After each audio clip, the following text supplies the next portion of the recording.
তারাবির নামাজ নিয়ে অনেক সমস্যা, ৮ না ২০ একটু বলবেন কি? যুবক সমাজ যারা আছো, ৮, ২০ এগুলো আমি তোমাদের মুখে শুনতে চাই না। আমি শুনতে চাই যে কেন বাংলাদেশে এত দ্রুত তারাবি পড়া হয়। ও ভি তালুকদার, হুজুর প্রেম করা যাবে কিনা?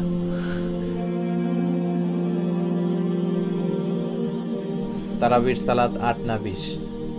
বিষ্ণু ঈসা ইসলাম রমাদান কিংবা রমাদানের বাইরে ১১ রাকাতের বেশি পড়তেন না, সেক্ষেত্রে ৮ রাকাত পড়তেন। তিনি তারাবি বলেন বা কিয়ামুল লাইল বলেন, যেটাই বলেন, আর বাকি ৩ রাকাত ছিল বেতের পড়তেন।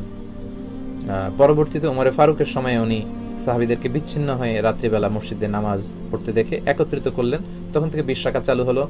মসজিদে নববীতে, মসজিদুল হারামে আজও ২০ রাকাত হয়। আমি আল আজহার ইউনিভার্সিটি থেকে ব্যাচেলর করেছি, সেখানেও ২০ রাকাত হয়। তো যেহেতু এটা ইবাদতের মাস, যত বেশি ইবাদত করা যায় ততই ভালো। সাহাবারা ২০ রাকাত করেছেন। সাহাবারা তো আমাদের চেয়ে ইসলামকে ভালো বুঝেছেন। মসজিদুল হারাম, মসজিদ নববীতে আজও ২০ রাকাত হয়। মানুষদেরকে যত বেশি সুযোগ দেওয়া যায়, এবং ২০ রাকাত হওয়াটাই ভালো। ফলে কারো যদি স্বাস্থ্য খারাপ লাগে, সে চলে গেল বা কিছুক্ষণ বিশ্রাম নিয়ে আবার অংশগ্রহণ করলো। ৮ রাকাত হলে যেটা হয়, খুব অল্প সময়ে শেষ হয়ে গেল, ফলে অনেকে হয়তো বঞ্চিত হতে পারে। ২০ রাকাতই চালু থাক, যার যতটুকু সুযোগ হয় পড়বেন, ফ্লেক্সিবিলিটি আছে। ৮ রাকাত ২০ রাকাত, এখানে আমি বলেছিলাম সম্মানিত ভাইয়েরা, কোয়ান্টিটি ধর্তব্য না, মানে কয় রাকাত এটা বেশি গুরুত্বপূর্ণ না, গুরুত্বপূর্ণ কোয়ালিটি, কত ধীরস্থির ভাবে, কত স্মুথলি আপনি পড়ছেন। আলহামদুলিল্লাহ, আমি তো মালয়েশিয়াতে তারাবি পড়ি, কত চমৎকার ধীরস্থির ভাবে যে তারা পড়ে। মিশরে তারাবি পড়েছি, কত ধীরস্থির ভাবে পড়ে। হেরেম শরীফে কত ধীরস্থির ভাবে পড়ে। আপনারা দেশে ৮ না ২০ যারা আমার আলোচনা পছন্দ করেন, আমি তাদেরকে দাবির জায়গা থেকে বলবো, ৮ না ২০ তারা কেউ এ নিয়ে তর্ক করবেন না। আমার আলোচনা যারা পছন্দ করেন, ইসলামকে যারা পছন্দ করেন, তাদেরকে আমি বলবো, ইয়াং যুবক সমাজ যারা আছো, ৮, ২০ এগুলো আমি তোমাদের মুখে শুনতে চাই না। আমি শুনতে চাই যে কেন বাংলাদেশে এত দ্রুত তারাবি পড়া হয়, এ নিয়ে সবাই কথা বলেন, যে আমরা আস্তে আস্তে পড়বো। আমরা সারা বছর ব্যস্ত থাকি, রমাদানে একটু আমরা দাঁড়িয়ে আল্লাহর সামনে কতটুকু দাঁড়িয়ে থাকা যায়, এই অভ্যাসটা আমরা করার চেষ্টা করব। কারো যদি শরীরে খুব বেশি না খুলে, আপনি পড়েন, ৮ পড়েন, ১২ পড়েন, আবার শেষ রাতে উঠে কিছু পড়েন, যার যতটুকু সুযোগ। এ নিয়ে বিতর্ক করার কোনো সুযোগ নেই। বিধর্মীদের সাথে ইফতার করা যাবে কিনা? জি, বিধর্মীদের সাথে ইফতার করা যাবে ইনশাআল্লাহ। বিধর্মীদের টাকায় ইফতার করা যাবে কিনা? হ্যাঁ, বিধর্মীদের টাকা দিয়েও ইফতার করা যাবে। বিধর্মীদের অনেকের হাদিয়া বিষ্ণু ঈসা ইসলাম গ্রহণ করেছেন। রোমের বাদশাহ হাদিয়া দিয়েছেন, বিষ্ণুনবী গ্রহণ করেছেন। বিধর্মী ছিল মুকাউকিস, তখন ফারাও, তখনকার ফেরাউন, মিশরের বাদশাহ হাদিয়া দিয়েছেন, বিষ্ণুনবী গ্রহণ করেছেন। এটা গ্রহণ করা জায়েজ আছে ইনশাআল্লাহ। আমার ভাইয়েরা অনেক প্রশ্ন করেছেন। শুধু বিসমিল্লাহির রহমানির রহিম বলে ইফতার করলে চলবে? হ্যাঁ, চলবে। আপনি খাবার শুরুতে বিসমিল্লাহ বলবেন। তবে আপনি বিষ্ণু ঈসা ইসলাম খেজুর বা পানি দিয়ে ইফতারি করে বিষ্ণু পড়তেন, যাহাবা যামা ওয়াবতাল্লাতিল উরুক ওয়া সাবাতাল আজরু ইনশাআল্লাহ। সারাদিনের তৃষ্ণা দূর হয়ে গেল, আমার রগে শিরায় উপশিরায় সিক্ততা পৌঁছে গেল, ইনশাআল্লাহ আমাদের প্রতিদান আল্লাহর কাছে নিশ্চিত হলো। কত চমৎকার দোয়া! এই দোয়াটা আপনি পড়বেন ইফতারি করে। আরিফুর রহমান ভাই বলেছেন, নামাজে দ্রুত তেলাওয়াত হলে কি নামাজ হবে? নামাজটা আসলে সুন্নাতি তরিকায় হবে না, আর রুকু সেজদায় দেরি করলে নামাজই হবে না, আপনাকে সহ সেজদা দিতে হবে। তা'দিলুল আরকান, ধীরস্থির ভাবে। আমি সবসময় বলে থাকি যে নো রাশিং ইন সালাহ, সালাতে তাড়াহুড়ো নেই। নো হ্যাস্টিনেস ইন সালাহ, সালাতে তাড়াহুড়ো করা যাবে না। আপনি রিল্যাক্সের সাথে রুকু করবেন, পিঠটা সোজা হবে, স্ট্রেট ফরওয়ার্ড। রুকু থেকে দাঁড়িয়ে সোজা হয়ে দাঁড়ায় থাকবেন, আবার সেজদায় চলে যাবেন। আপনি 2 সেজদার মাঝখানে আপনি বসবেন, রিল্যাক্সের সাথে পড়তে হবে। বিষ্ণুনবীর সালাত ছিল রিল্যাক্সের সাথে, তাড়াহুড়ো করলে আসলে এটা সালাত হয় না। প্রশ্ন করেছেন ও ভি তালুকদার, হুজুর প্রেম করা যাবে কিনা?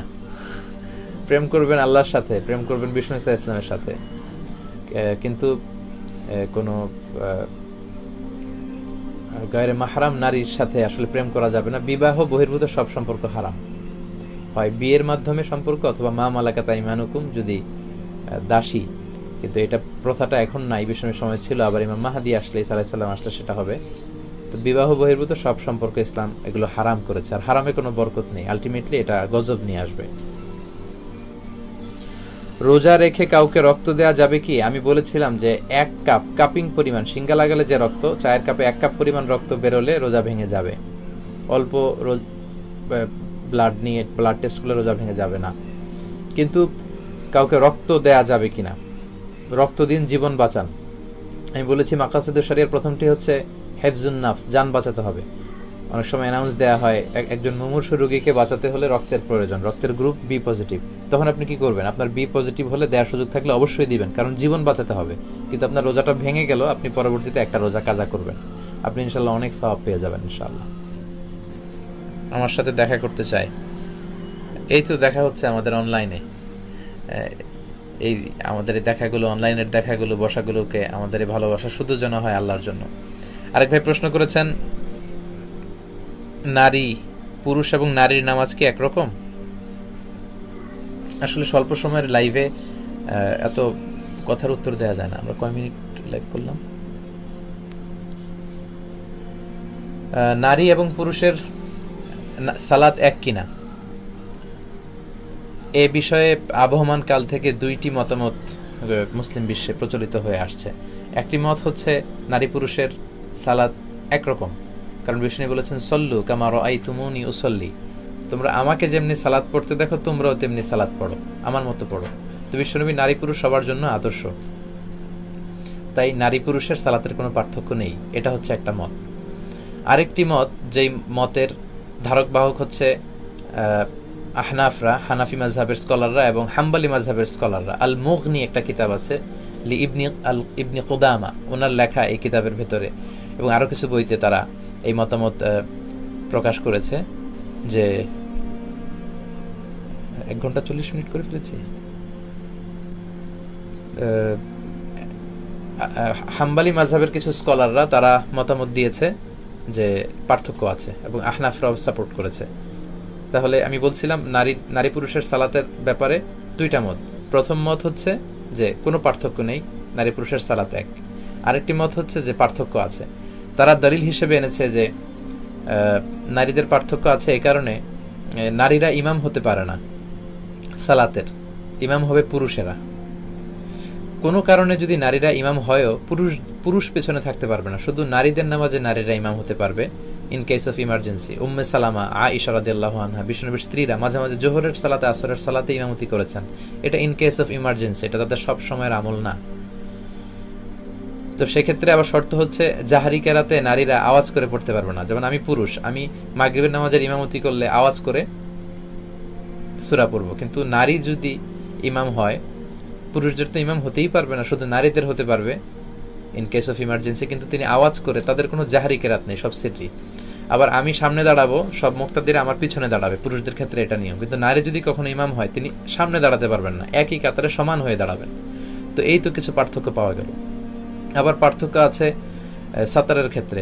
আওরা, পুরুষদের আওরা হচ্ছে নাভি থেকে হাঁটু, কিন্তু নারীদের সারা দেহ ঢেকে রাখতে হয়। আবার নামাজে যদি কোনো ভুল হয়, ইমাম সাহেব ভুল করেন, আমরা পেছন থেকে পুরুষরা পড়বো সুবহানাল্লাহ। নারীরা যদি জামাতে থাকে তারা কিন্তু সুবহানাল্লাহ বলতে পারবে না, তারা হাততালি দিবে, তারা বুকে হাত বেঁধে এরকম এরকম হাততালি দিবে। হাদিসে এসেছে যে আত-তাসবিহু লির-রিজাল ওয়া তাসফিকু লিন-নিসা, নামাজে কোনো সমস্যা হলে ফালিউসাব্বিহুর রিজাল ওয়া লিউসাফফিকুন নিসা, পুরুষরা সুবহানাল্লাহ বলবে। আমরা বাংলাদেশে আল্লাহু আকবার বলে লোকমা দেই, আল্লাহু আকবার বলে ফেলি। এটা আসলে হাদিসের পরিপন্থী। সুবহানাল্লাহ বলা উচিত। সুবহানাল্লাহ বলে ইমাম সাহেব বুঝবে ও ভুল হলো।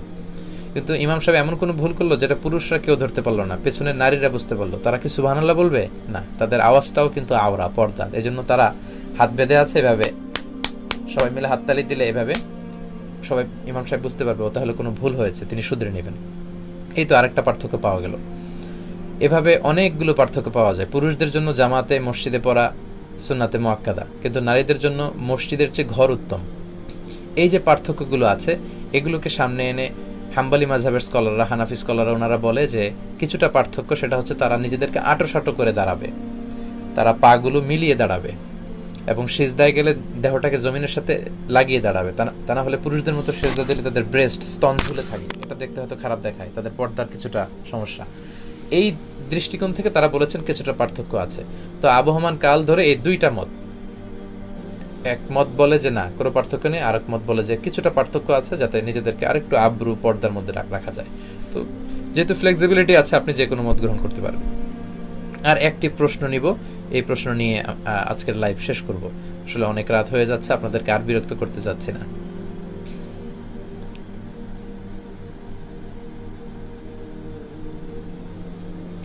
আপনাকে ভালোবাসি, আরিফুল ইসলাম লিখেছে, একটু দেখা করতে চাই। আরিফ, লাভ ইউ টু, তোমাকেও ভালোবাসি। যারাই ভাইয়া 50 মিনিট হয়েছে, তুমি ভুল বলেছো আসলে, 1:40 বাজে না, আচ্ছা 50 মিনিট হয়েছে, ঠিক আছে ঠিক আছে, দেখতে পেরেছি।